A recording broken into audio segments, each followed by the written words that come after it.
Well, okay, it is time for an update on the Highlander, and I know I suck. It's been a long time. I got so busy building it, and then, stuff goes by, and I'm busy with my job and things like that. I know, no excuses, so I'll try to do better. So, there's been a lot of progress on the Highlander because I come out and work on it every day. And so I'm going to just kind of turn the camera around, and I'm going to show you what I've been doing and, kind of give you a complete update. So here's where we're at. We'll take a big step back. No comments on the baby tires because those are just so I can get it in and out. My shop door is not that tall, and if I put 29s on it, I won't get it out the door. So baby tires are on just so I can roll it in and out. So here we are. All right, so there she is. We'll just start from the back.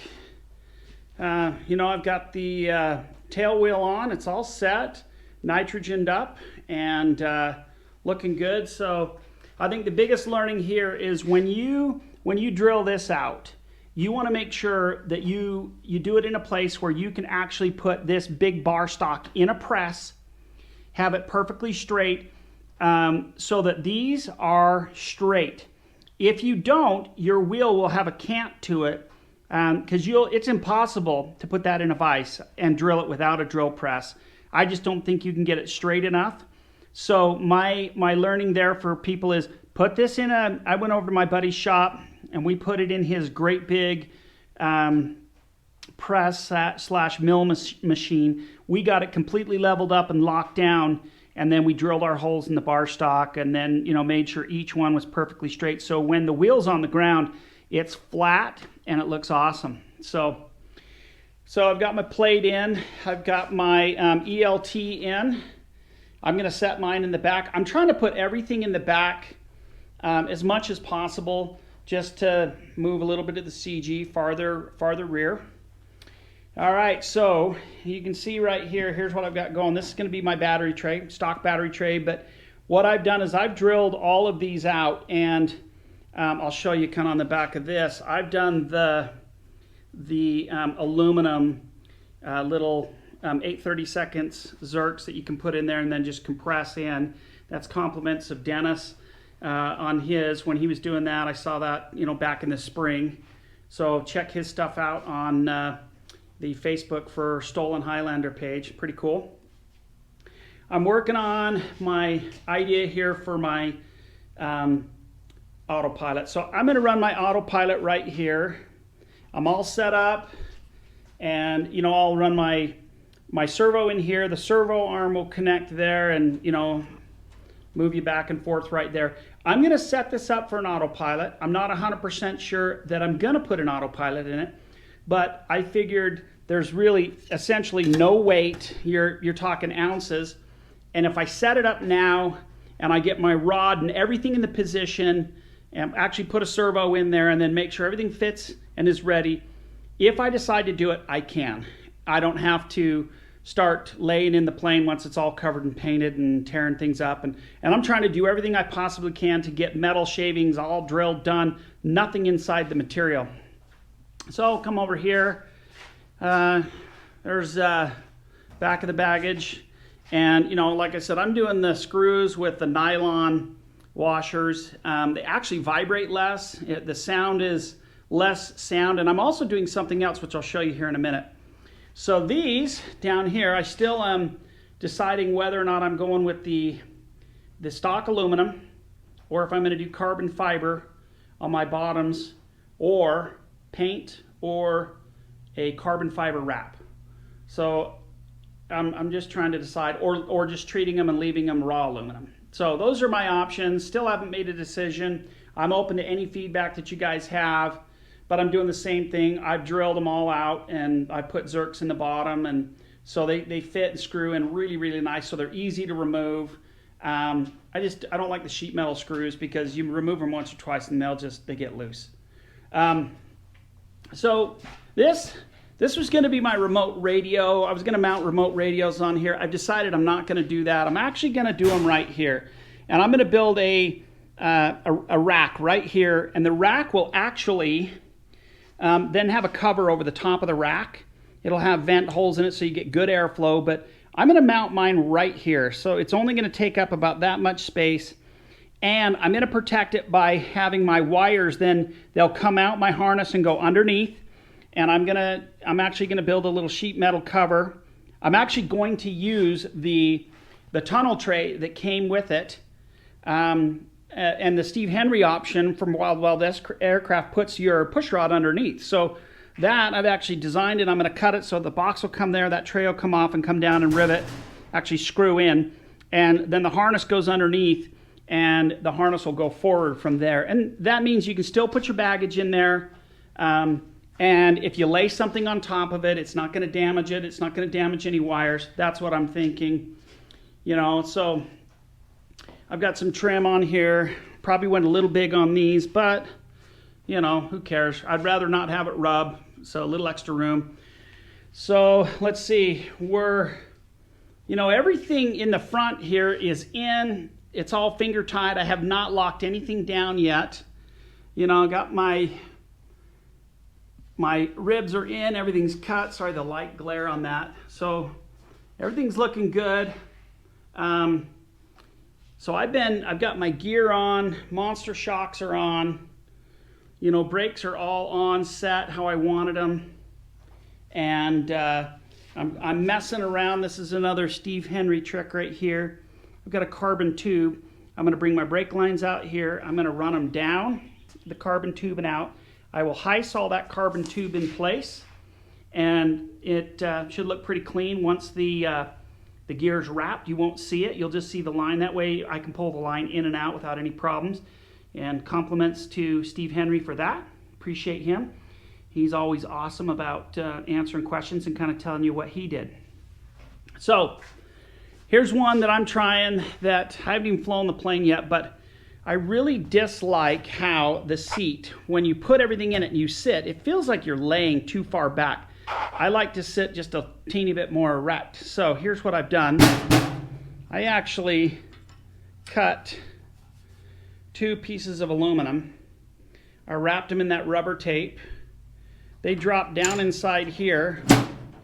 They lock. It locks all of this out on both sides. There's no play. So it's as though it's on the same pressure points all the way across.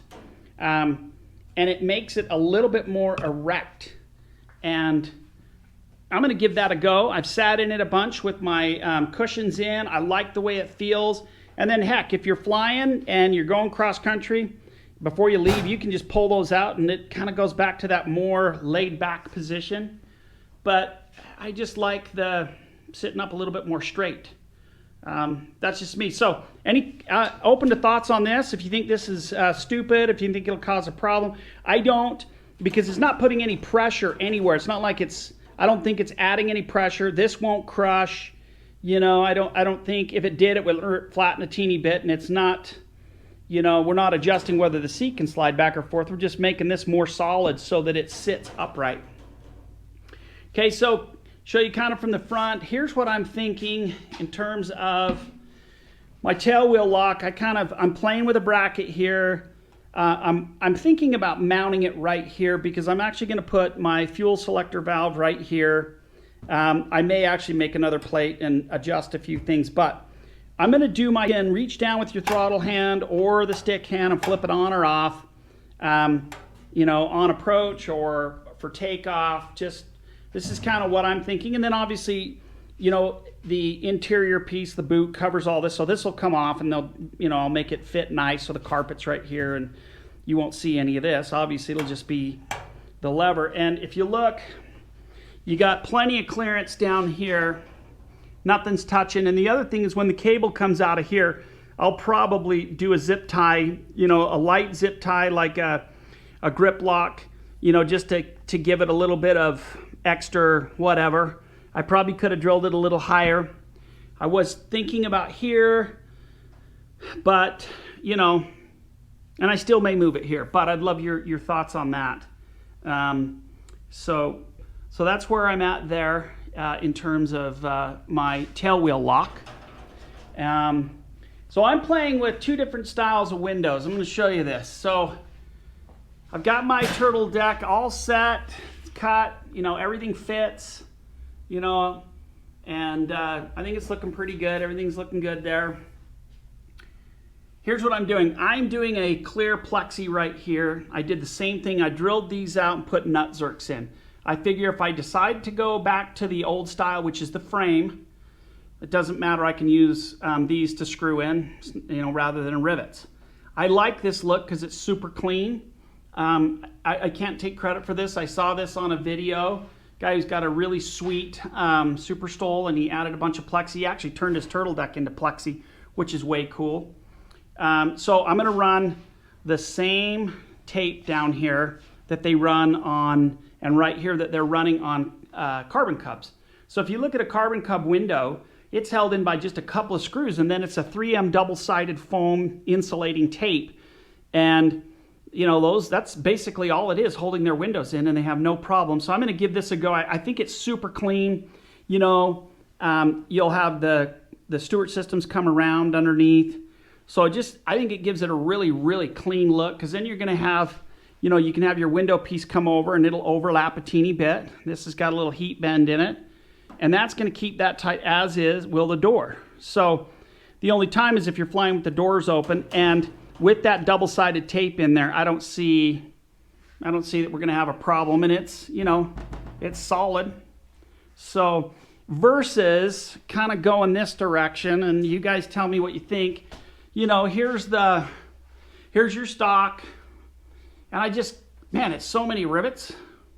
It's probably solid as a rock, but I just thought, man, I'm going to do the plexi and see what happens. So that's my thought right there. You guys, shoot me your feedback. Tell me what you think if you don't like it. Also, I want to give a big shout out to Theron and Craig Judd here in Utah. They've been absolutely awesome with their Highlander, letting me come over and take a look at any point in time and peek at what they've done. And they've done some cool things. And so it's really helpful to see a completed Highlander. And Steve Henry, absolutely awesome. And Jack at Just Aircraft, between that group, I've been able to get questions answered super fast and kind of keep my plane moving along. So that's it. It is cranking along. Now, wings. So my wings, this wing is ready. I mean, everything's in it. This wing right here is going to get covered this week. It's all done and ready to go. And I've run everything, plumbed everything. It's been varnished and ready. The wing that would be there is covered, and I'll show you that this next week. So that one has been covered in Stewart Systems and is down at the airport. And so now I'm going to show you my header tank it's been in. I took it out because I'm doing something cool to it. I'm going to show you guys later instead of painting it, and I'll get your feedback on that. I'm hoping to get that this week. Tanks are right here, and they're all kind of set up and plumbed, and I've test fit everything with my sight gauges, my vent tube sight gauges. So they're ready. I mean, they've been in and out a bunch of times. So I'll come, let's go take a look at the flaps and see what you think of those. But man, I'm getting pumped. It's looking so good. It's actually starting to look like an airplane, except for minus those. I know those they're little, but I can't get out my door. So when I want to wheel it outside, there's no way. If I put 29s on it, I wouldn't be able to get it out the door. So put those on last. Everything's on, and I'm super stoked about where I'm at. So let me, oh yeah, and I've got my wingtips there. My wingtips are all done. They've been sanded, primed. I'm even messing around with some ideas here on how I'm closing out the back of my wing right here. Did a little something here with a lightweight fix to close that out, and I'm just kind of priming and sanding and messing around with it right now. So, those are done, and everything they've been on and off a bunch, so I'm cranking there. My next piece is going to be getting this wing covered, and then I'm going to just focus 100% on just trying to close out everything in here. I'm trying to make my final decisions, get some wiring run, get my tube where I'm going to run my wire on that, and I'll show you what I'm going to do there. I'm either going to do this aluminum tube right here is going to go up, but I've also ordered a carbon tube, which is the same size. It's lighter, and I think that's what I'm going to do to run my tail wheel lock, to run my trim cables up through there, to run my ELT cables, to run my harness wire, if that's what I do from the servo. And I'm going to mount that right along the bottom right there, kind of down in the bottom there. So I'm cranking. Let's go. I'll take you in the house and show you. I've got everything else in the house where I'm protecting it. So we'll go take a look right now. Okay, here's the flaps. They are all covered. They're actually in our basement kitchen, which has been a sore spot because I commandeered it. Man, that's awesome. The Stewart Systems is so amazing. Monica, who's been helping me cover it, has just done a phenomenal job. I mean, they are sweet. And they look awesome. So they're covered. They're ready to go get a final coat of paint on them. And I actually shot them myself. I kind of made my own little makeshift booth. I followed their Stewart's process. And so they've been shot and sanded, and they've got their final coat of EcoFill on them, and they're ready. And then ailerons are over here, and they are, they're all done. They're ready to rock and roll. Same process here. My tail feathers are all done as well. They're sitting in the house. So I've got all of this finished, and I am getting to the point where I'm actually going to start painting up all my tail feathers and shoot them down, get the final coat on them. And I've got a friend who's going to let me shoot them inside his actual shop, inside his paint booth. He's going to help me a little bit. But I'm going to go for it. I'm a little nervous about that because, the final paint job's what really determines how good your plane looks. So so that's where they are right there. And they're ready to rock and roll. And so are the horizontal, they're done. My elevators are done. Rudders all done in this same state right here. They're all finished up and ready to go with Stewart Systems. So that's it, man, right there. Commandeered the basement kitchen. And I've been told I've got to find a new home for them. So they're safe in here because we don't have any little ones. We just have 2 that are in high school, and they know death come quick if you mess with my stuff. So, all right. So that's it. That's my update. I'm going to try to do more now that I've gotten further along. I just felt like you're getting into that nitty gritty and you're just working away every day. I should have done a better job. I commit to do a better job. And so, hey, shoot me your thoughts, questions, likes, dislikes. Just be nice. Remember that. Hey, like and subscribe. I would love it if you guys would do that. If you haven't subscribed, just hit the subscribe and the like button or the bell, and I'll have more coming your way. So, okay. Oh, and hey, if you haven't, Steve Henry, if you didn't know that Steve Henry, probably do if you run a Highlander or Super Stole, won the Arkansas. Way to go, Steve. That is so awesome. And you need to check out his video. I'll put a link down below to his Arkansas video because I think it's one of his best. And you get to see him flying it. It's way cool. I love it. You get to see the intensity when he's flying the plane out there. And 2 of the top 3 planes, first and third, were Highlanders. So, booyah, Team Highlander. Here we go.